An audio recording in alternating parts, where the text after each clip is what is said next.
Dans cette vidéo, on va donner la définition du vecteur accélération et ses coordonnées. Le vecteur accélération, c'est la dérivée du vecteur vitesse par rapport au temps. Son unité, c'est mètres secondes moins 2. La vitesse en mètres secondes moins 1 et le temps, on va diviser par seconde moins 1, donc il va donner mètres secondes moins 2. Aussi, on a une autre définition, c'est la dérivée seconde de OG par rapport au temps. Pourquoi? Parce que VG, c'est la dérivée de OG. Donc, il va donner la dérivée seconde. المشتقة الثانية لمتجهات الموضع. Alors maintenant, on va donner les coordonnées du vecteur accélération. On va faire un petit peu de mathématiques. On sait que AG, c'est la dérivée de VG par rapport au temps. Avec VG, c'est VXI plus VYJ plus VZK. Donc, AG, il va donner la dérivée de Vx, la dérivée de Vy et la dérivée de Vz. Sachant que I, J et K sont des constantes.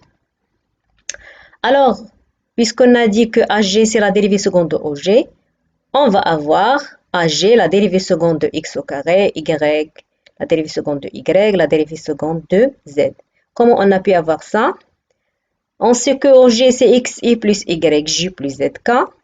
Donc, on va faire la dérivée seconde de OG. La dérivée première, c'est ça.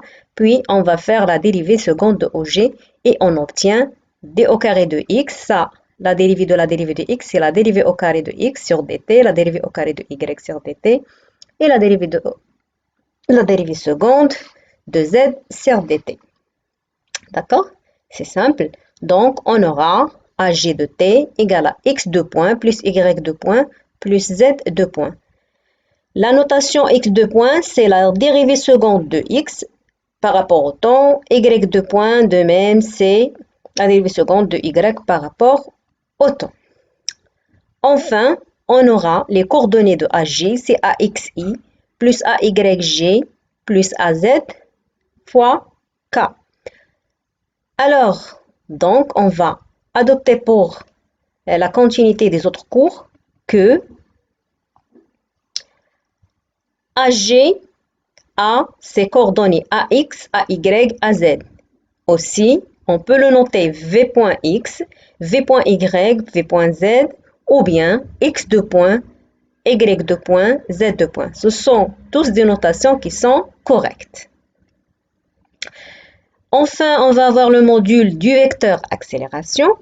C'est le racine carrée de x point au carré plus y point au carré plus z point au carré.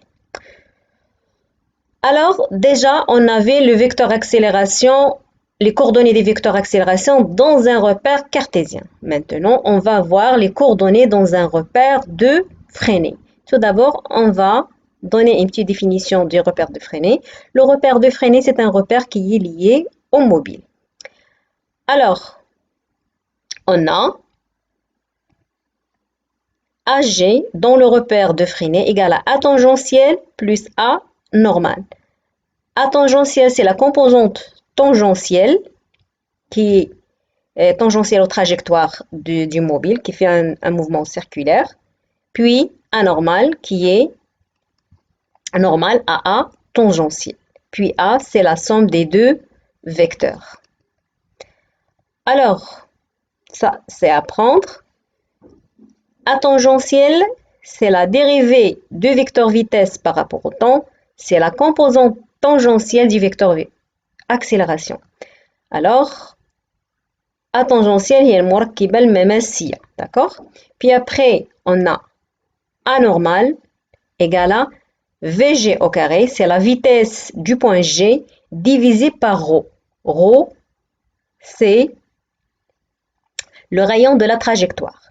Alors, ce AN, c'est la composante normale du vecteur accélération. هي المركبة المنظمية العمودية.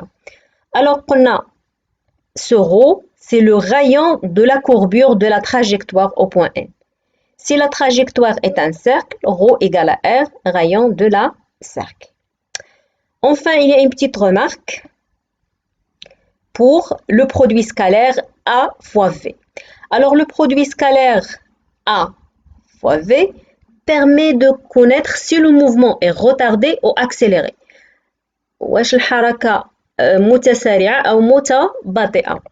Alors, si le produit scalaire A fois V supérieur à 0, le mouvement il est accéléré, متسارعة.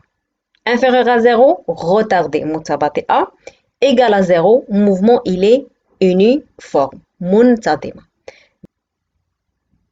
Merci pour votre attention et à bientôt pour une partie 3, Inch'Allah.